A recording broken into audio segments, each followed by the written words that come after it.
What's going on, YouTube? My name is FG3000. I'm back in the place to be, and welcome to Ragnarok Labyrinth. This is a brand new, I guess you could call it an autoplay MMO that just came out today. So if you do want to download the title, I will have the links in the description below. So let's go ahead and take it from the top. This game is exactly what I thought it was when we did the pre-registration video just recently. I figured it was just going to be kind of like a hands-off autoplay MMO with the Ragnarok skin, and that's exactly what it is. Even though I think it's actually a little bit less than that. Like, I think that, you know, autoplay MMOs at least have you going on a journey, sightseeing the sights of the world. This one is a lot more restricted, right? So basically the whole flow of this game is that every single floor is filled with enemies. And you can see my main character here just auto grinding, killing enemies. I also have a team here down below.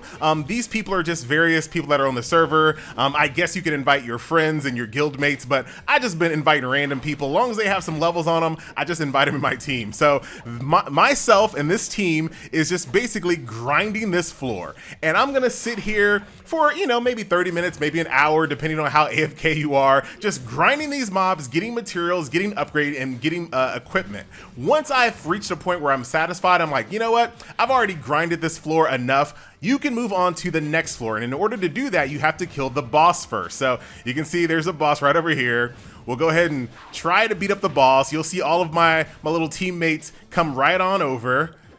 They're gonna try their best, and this is the reason why I realize now that when I was looking at that pre-registration screenshot, that the only screen that they could really show is just a screen filled with numbers and whatnot. I get it, because there's not really anything else to show in this game. So there you go. We just defeated that boss, and we are going to move on up to the next floor. And what does that bring? Harder enemies, different materials, different equipment drops, different card drops. Rinse and repita. Every floor looks like a floor, right? So there's no, like I said, there's no real sense of adventure or anything like that. Everything is just like a box with enemies running around. It really is not that exciting at all. While you're defeating these creatures, you're going to be able to get different upgrade materials. Like I mentioned, you can use those upgrade materials to build all kinds of weapons, armor, special, different type of exchange items based on your job level. You know, pretty much what you might expect. Those gears are equipped on your character. So for example, I have this armor here. I can upgrade it by using upgrade materials, but right now, as you guys can see, I'm a little short on this upgrade material. So what I can actually do, click on that, tell me how to get it. I can go buy it out of the secret shop, or I can get it as MVP reward. So if I defeat MVP monsters, which are slightly stronger, think of them like epic monsters, epic spawns, things of that nature. If you beat one of them, you're gonna get even more goodies that way. So until I get that, can't upgrade it, but once I do, I can also get these cards as well.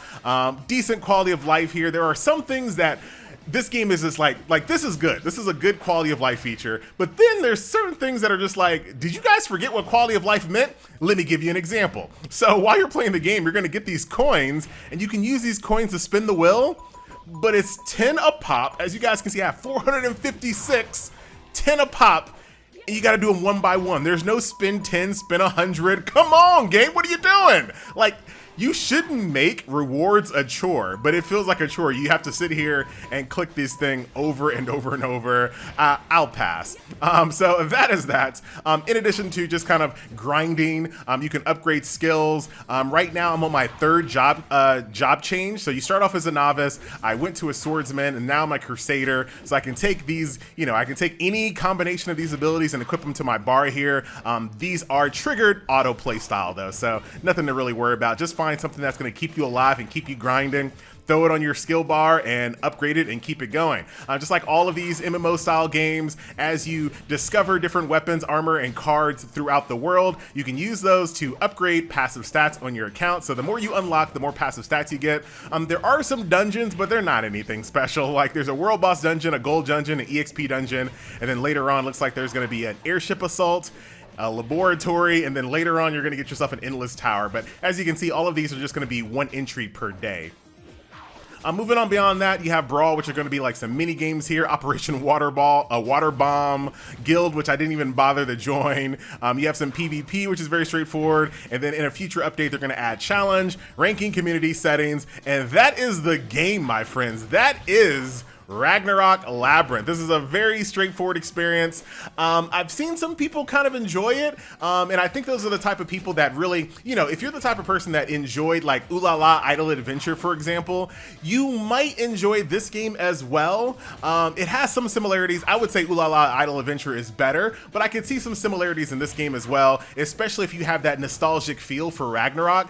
Although that is a niche of a niche of a niche. First of all, you gotta be a mobile gamer, you have to have had liked Ooh La La Idle Adventure, and you have to have a nostalgic feel for Ragnarok to really kind of get down to this game, but maybe those people exist. The last piece of gameplay in the game is gonna be this Labyrinth. I'll go ahead and jump into one of these labyrinths. It's not my favorite type of gameplay mode at all, but we'll jump in. One thing I don't really like about games that are just super autoplay, like 99% of the game is autoplay, I hate when they try to throw in some manual gameplay too. Like, come on, like, pick a side, all right? Pick a side.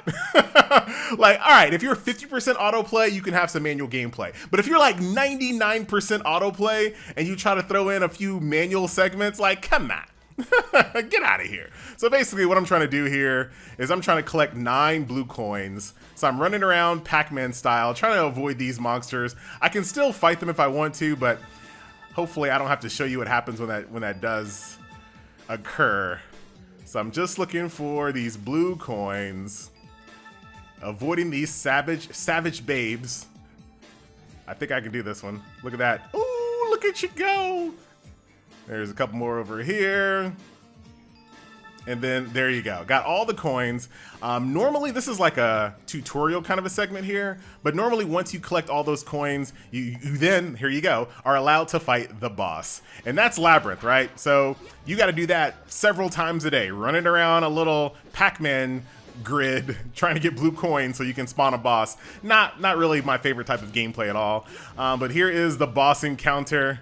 So this is, you know, I'm just standing and I can move out of the telegraphs, but a game like this is really stat based, right? Everything here is a gear check. Everything in this game is going to be a gear check and a battle power check. So as long as you meet the battle power requirement, I doubt there's going to be much challenge to be had here. And of course, as you can see, I've invited someone that's level 59, which is also going to help. And you can easily do that. You can invite people that are way higher than your level, no problem whatsoever. So those are my rewards. Got myself a card, a top secret document of some sort. And that is about it, my friends. Ragnarok Labyrinth. These load times are suspiciously long based on, you know, considering what the game looks like, but it is what it is. That's your little tutorial guy. It looks like I just unlocked something. It's gonna tell me all about it. Share this level. On higher levels you can receive. Got it. I can level this up now. Awesome. Of course, it's gonna handhold me. Very, very nice. All right, great. Very, very nice. And then there's the button I was talking about. Auto equip me with a team of people that are, you know, decently leveled. I can say, you know what, level 40 is too low. Hit auto equip, get a level 36, 35. Oh no! 61. Thank you, Olivia. Welcome to the squad. And that's kind of like what I was talking about earlier. You have a little bit of Ooh La La Idle Adventure kind of a feel, but not really, based on what you think, I guess. Yeah, these load times are a little longer than they really should be, I think. And there you go. Back to the floor. Wait for the boss to spawn. Rinse and repeat. So, my friends, that is going to do it. Once again, my name is FG3000. That was a look at Ragnarok Labyrinth, and I will see you guys in the next video. Later.